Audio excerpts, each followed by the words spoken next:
আসসালামু আলাইকুম।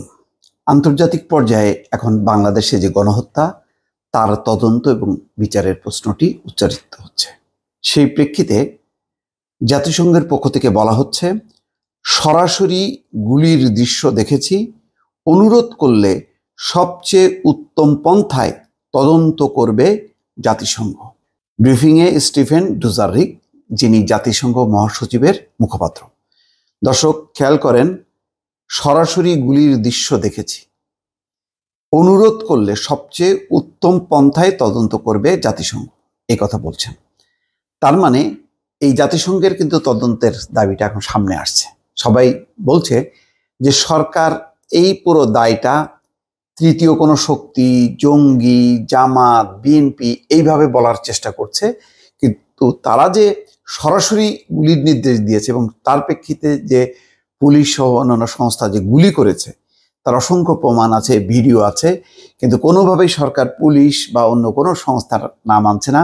বারবার বলছে, যেমন প্রধানমন্ত্রী আজকে বলছেন যে জঙ্গিরা, এই কোটা আন্দোলনের উপর ভর করে জঙ্গিরা ঢুকেছে, তারপরে বলছে যে জামাত শিবির, তারপরে বলছে তৃতীয় শক্তি, এক এক সময় এক এক রকম কথাবার্তা।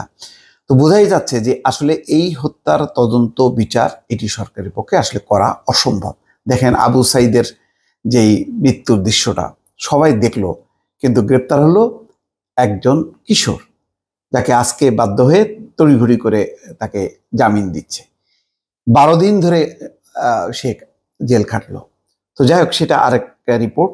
এখন যেটি আসছে জাতিসংঘের বিষয়ে, সেই খবরে বলা হচ্ছে, বাংলাদেশে কোটা বিরোধী ছাত্রদের আন্দোলনকে ঘিরে এক প্রশ্নের জবাবে জাতিসংঘ বলেছে, যে কোনো দেশ তদন্ত করার জন্য অনুরোধ করলে সবচেয়ে উত্তম পন্থায় তা করার চেষ্টা করবে জাতিসংঘ। যদি জাতিসংঘ নিজস্বভাবে তদন্ত করতে চায় তাহলে সংস্থাটির লেজিসলেটিভ বোর্ডের অনুমোদন প্রয়োজন হবে। সাংবাদিক মুশফিক ফজল আনসারির এক প্রশ্নের জবাবে বুধবার এই কথা বলেন জাতিসংঘ মহাসচিব অ্যান্তনিও গুতেরেসের মুখপাত্র স্টিফেন ডুজারিক। এদিন ব্রিফিংয়ে তিনি বাংলাদেশ পরিস্থিতি নিয়ে সংক্ষিপ্ত বিবৃতি দেন, আবারও বিবৃতি দিচ্ছেন। তাতে বলেন, রাজনৈতিক পরিস্থিতি ও সহিংসতা সত্ত্বেও বাংলাদেশে মানবিক সংকট চলমান, অর্থাৎ বাংলাদেশে মানবিক সংকট চলছে। ডুজারিক বলেন, আমি আপনাদের বলতে পারি, রাজনৈতিক পরিস্থিতি এবং সহিংসতা সত্ত্বেও আমরা দেখতে পেয়েছি এবং এটি সবার জন্য গুরুত্বপূর্ণ যে বাংলাদেশে মানবিক সংকট চলমান।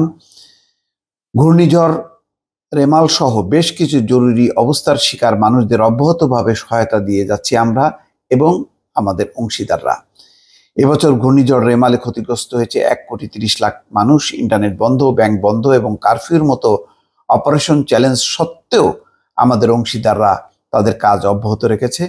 গত মাসে 12 লাখ মানুষকে হিউম্যানিটেরিয়ান রেসপন্স প্ল্যানের অধীনে $8 কোটি তহবিল চালু করেছি আমরা এবং আমাদের অংশীদাররা। এই আপিলে বর্তমান শতকরা 18% তহবিল এসেছে। ঘূর্ণিঝড়ে ক্ষতিগ্রস্তদের সহায়তা দেওয়ার জন্য 5 June central emergency response fund থেকে $75 লাখ সহায়তা দেওয়া হয়েছে। অন্যদিকে সেন্ট্রাল ইমার্জেন্সি রেসপন্স ফান্ড থেকে আরও $62 লাখ অবমুক্ত হয়েছে 4 জুলাই। যাক, তিনি এইসব পরিস্থিতির পর মুশফিক জানতে চান, বাংলাদেশের বিভিন্ন অংশে প্রতিবাদী শিক্ষার্থীদের উপর দমন পীড়ন চলছে, সেখানে ক্ষমতাসীন কর্তৃপক্ষ কি রাষ্ট্র নিয়ন্ত্রিত প্রতিষ্ঠানের তদন্তে জাতিসংঘের সহায়তা চেয়েছে? তাদের এই তদন্তে জাতিসংঘ কি কোনো সহায়তা দেবে? কারণ তাদের এই তদন্তের নিরপেক্ষতার ঘাটতি থাকে। এই প্রশ্নের জবাবে স্টিফেন ডুজারিক বলেন, আপনার প্রশ্নের ভিতরে বেশ কয়েকটা বিষয় আছে।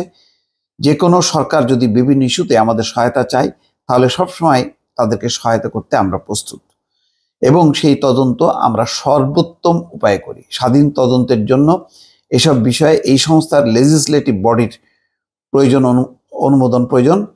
এরপরই মুশফিক জানতে চান, আপনি গাজায় নিহত সাংবাদিকের বিষয়ে কথা বলেছেন। সম্প্রতি বাংলাদেশে 3 জন সাংবাদিককে হত্যা করা হয়েছে, অনেককে গ্রেপ্তার করা হয়েছে, কেউ জানেন না তাদেরকে কোথায় রাখা হয়েছে। সাইদ খান নামে আমার একজন সহকর্মী আছেন, তার মধ্যে কেউ জানেন না তিনি কোথায় আছেন।